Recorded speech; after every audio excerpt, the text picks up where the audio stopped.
Bonjour à tous, c'est Joe de Clips and Joe Films. Nous voici donc dans le deuxième jour de la semaine réservée aux tutoriels sur les mangas. Je vous rappelle que je fais le November Challenge, c'est-à-dire que je me suis lancé un défi de faire une vidéo par jour pendant un mois. La vidéo du jour concerne le fait de dessiner des cheveux en manga. Alors, autant pour dessiner des cheveux en manga, enfin, faut avoir la même idée en tête en gros.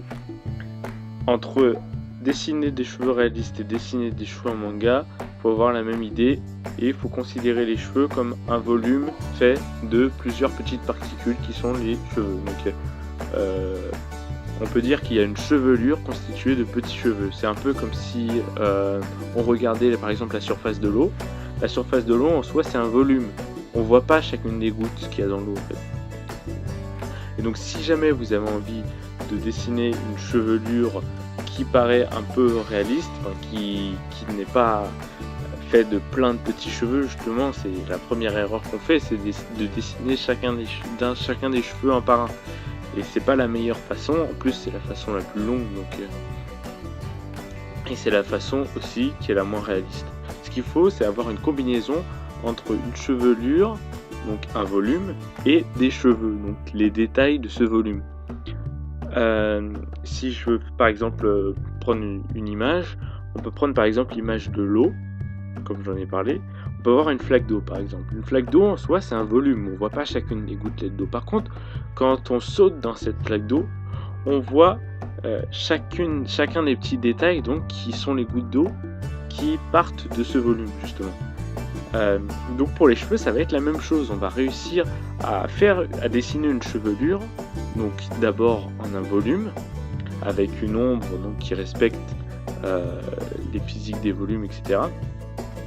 Mais en même temps réussir aussi à faire des petits traits pour les cheveux. Et c'est cette combinaison des deux qui fera à ce qu'on ait une chevelure réaliste. Ensuite je peux aussi parler de la lumière et de l'ombre. En fait, les cheveux, ils se comportent exactement pareil qu'un volume normal. Si par exemple, vous voulez faire une boule de cheveux, l'essentiel, ça sera de faire une sphère, de mettre exactement les mêmes ombres que sur cette sphère, et comme je vous l'ai dit, il faut combiner le détail avec le volume.